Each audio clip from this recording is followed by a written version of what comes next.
আমরা সবাই রাজনৈতিক প্রতিপক্ষ, কিন্তু রাষ্ট্র সাপেক্ষে, দিল্লি সাপেক্ষে, আওয়ামী লীগ সাপেক্ষে আমরা সবাই গণ অভ্যুত্থানের কাতারের সহযোদ্ধা।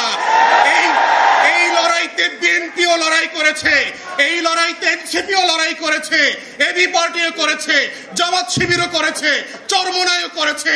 তারা কেউ গণ অভ্যুত্থানের শত্রু না।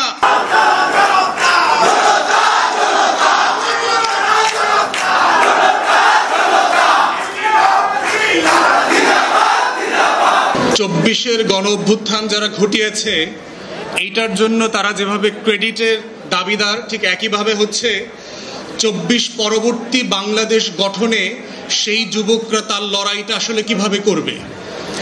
আজকে 25-এ এসে যখন সেই সহযুদ্ধরা পাড়ায় পাড়ায়, মহল্লায় মহল্লায়, জেলাতে জেলাতে সংগঠিত হচ্ছে, তাদের এই গল্পগুলোকে কিভাবে বাস্তবে রূপান্তরিত করবে, সেই স্বপ্নগুলোকে কিভাবে বাংলাদেশ দুই গড়বার জন্য কাজে লাগাবে।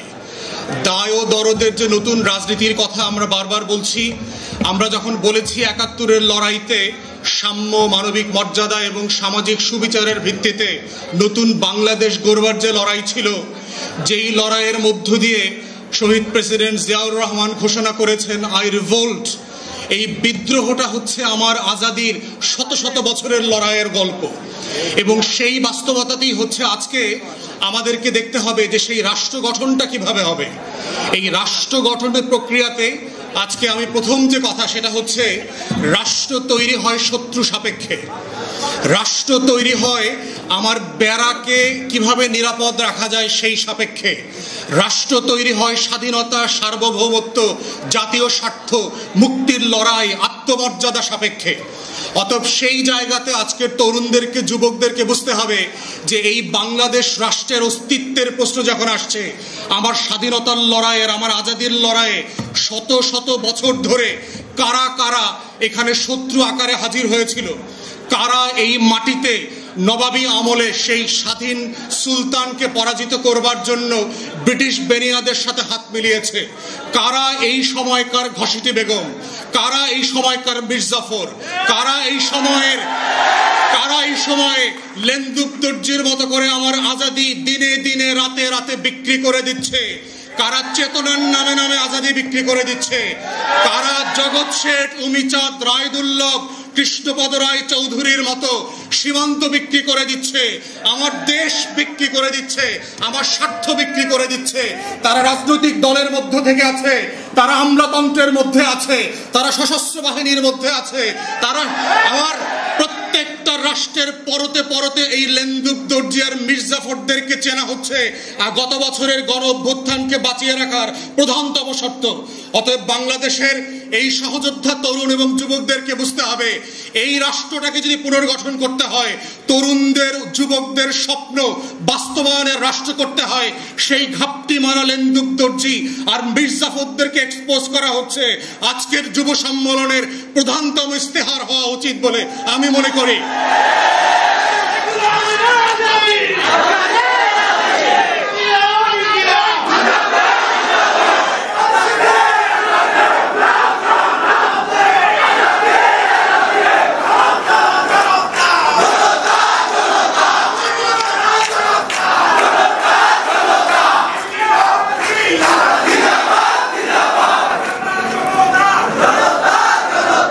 এবং এই শত্রু চিহ্নিত করবার জায়গাতে আমরা বারবার যেটা দেখতে পেয়েছি, গণ অভ্যুত্থানের পক্ষের শক্তিরা যারা কাঁধে কাঁধ মিলিয়ে, পাশে পাশ মিলিয়ে স্নাইপারের গুলের মুখে একসাথে শাহাদাত বরণ করেছে, সেই একই রক্তের রঙিন হওয়া মানুষগুলো আজকে ভিন্ন ভিন্ন বক্তব্য দিয়ে একজন আরেকজনকে শত্রুপক্ষ তৈরি করছে।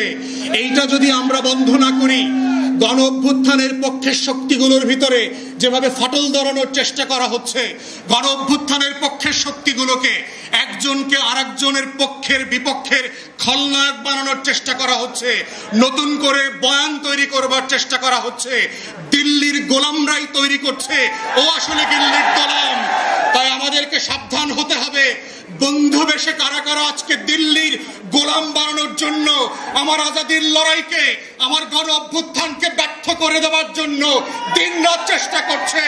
সেই দিল্লির গোলামদেরকে এক্সপোজ করা, সে রাজনৈতিক দলের নেতা হোক, সে আমলাতন্ত্রের মধ্যে হোক, সশস্ত্র বাহিনীতে হোক, গোয়েন্দা সংস্থাতে হোক, এই যে নতুন বয়ানের রাজনীতি তৈরি হচ্ছে, যেই রাজনীতির মধ্য দিয়ে গণ অভ্যুত্থানের নায়কদেরকে আজকে খলনায়ক বানানো হচ্ছে, যেন বাংলাদেশ সব লুটপাট করে খেয়ে ফেলছে সমন্বয়করা।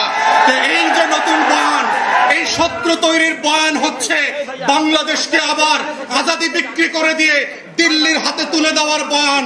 এই বয়ান হচ্ছে এজেন্ডা সেটিং করে 111-এর মতো করে মসনদ পরিবর্তন করবার যেই রাজনীতি, এই রাজনীতি থেকেও আমার তরুণ এবং যুবকদেরকে সাবধান হতে হবে।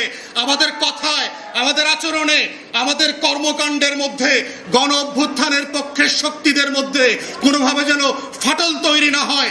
আমরা সবাই রাজনৈতিক প্রতিপক্ষ, কিন্তু রাষ্ট্র সাপেক্ষে, দিল্লি সাপেক্ষে, আওয়ামী লীগ সাপেক্ষে আমরা সবাই গণ অভ্যুত্থানের কাতারের সহযোদ্ধা।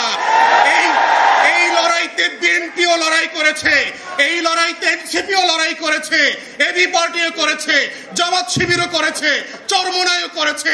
তারা কেউ গণ অভ্যুত্থানের শত্রু না। কিন্তু আমরা দেখতে পাচ্ছি দিল্লি এবং কলকাতার বয়ান দিয়ে আজকে গণ অভ্যুত্থানের পক্ষের শক্তিগুলোর মধ্যে যেই বিভাজনের রাজনীতি তৈরি করা হচ্ছে, এই রাজনীতি হচ্ছে দিল্লির রাজনীতি, নায়কদেরকে খলনায়ক বানানোর রাজনীতি, শত্রু সাপেক্ষে বাংলাদেশের স্বার্থ বিক্রির রাজনীতি। অতএব সেই রাজনীতির ব্যাপারে প্রত্যেকটা রাজনৈতিক দল এবং নেতাকে সজাগ সচেতন যেমন থাকতে হবে, তেমনি ভিজিলেন্ট থাকতে হবে।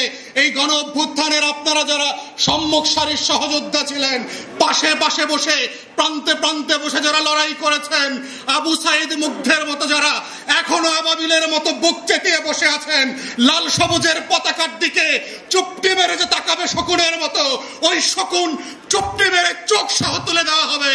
সার্বভৌমত্বের প্রশ্নে, স্বাধীনতার প্রশ্নে, আজাদির প্রশ্নে কোনো কম্প্রোমাইজ হবে না। এটাই হচ্ছে আগামী দিনের নতুন বাংলাদেশের একমাত্র বয়ান।